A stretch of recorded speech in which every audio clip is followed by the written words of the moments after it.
आग लगने की वजह 2 ही सिगरेट बीड़ी पीकर फेंकाना। एवियन लाइन की चिंगारी से लगने की संभावना रहता है।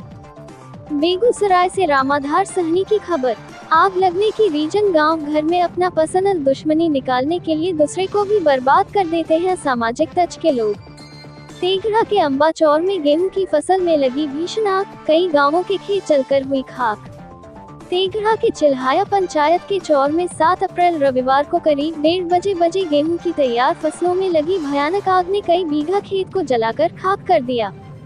तेघड़ा थाना अंतर्गत चिल्हाया पंचायत और भगवानपुर प्रखंड के दहिया रसलपुर गांवों के चौर में गेहूं की फसलें भीषण आग का शिकार हो गईं। आग तेज हवा के कारण बहुत तेजी से बढ़ती गई और कई बीघा जमीन में फैली फसलों को तबाह कर गई। आग लगने की खबर सुनते ही स्थानीय मुखिया ने ये जानकारी प्रखंड विकास पदाधिकारी राकेश कुमार एवं अनुमंडल अग्निशमन पदाधिकारी रविंद्र कुमार को दिया।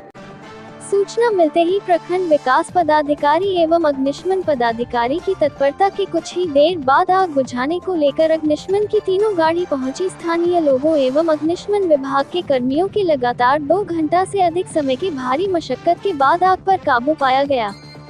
स्थानीय ग्रामीणों का कहना है कि तेज हवा के कारण आग बहुत तेजी से बढ़ती गई और कई बीघा जमीन में फैली फसलों को तबाह कर गई, जिससे किसानों को लाखों का नुकसान हुआ है। लोगों ने बताया कि जब आग लगी तो 1 किलोमीटर दूर थी, लेकिन देखते ही देखते काफी पास आ गई।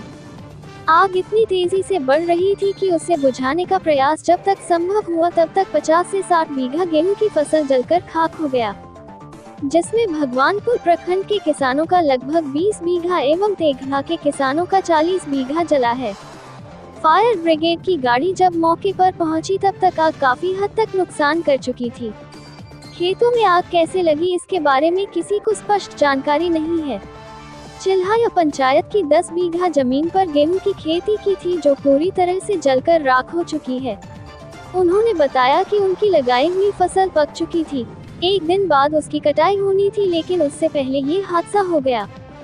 स्थानीय ग्रामीणों की जले हुए अधिकतर खेत बड़े और लघु किसान के हैं, लेकिन उसमें फसल लगाने वाले अधिकतर बटाईदार छोटे किसान हैं जो पूरी तरह से बर्बाद हो गए हैं। लेकिन मुआवजा लेने के लिए जमीन के कागज की जरूरत होती है। ऐसे में बटाई पर खेत लेने वाले किसान कागज कहां से लाएंगे? सरकार को फसल लगाने वाले किसानों को चिन्हित कर उन्हें सरकारी मुआवजा देना चाहिए। इस भीषण आग ने किसानों के अलावा फसल काटने वाले मजदूरों के लिए भी अकाल जैसी समस्या उत्पन्न कर दी है। हर साल स्थानीय मजदूर सैकड़ों एकड़ में लगी फसल काटते थे, जिसके बदले उन्हें साल भर के लिए अनाज मिलता था। खेतों में आग लग जाने से मजदूरों के जीवनयापन के लिए भी अनाज नहीं बचा है। आग की घटना पर स्थानीय विधायक राम रतन सिंह ने इस घटना को दुखद बताते हुए स्थल पर पहुंचे अंचल अधिकारी रविशंकर कुमार एवं अंचल निरीक्षक चंद्रदेव चौधरी से किसानों की हुई क्षति का आकलन करते हुए उचित मुआवजा दिलाने की बात कही है।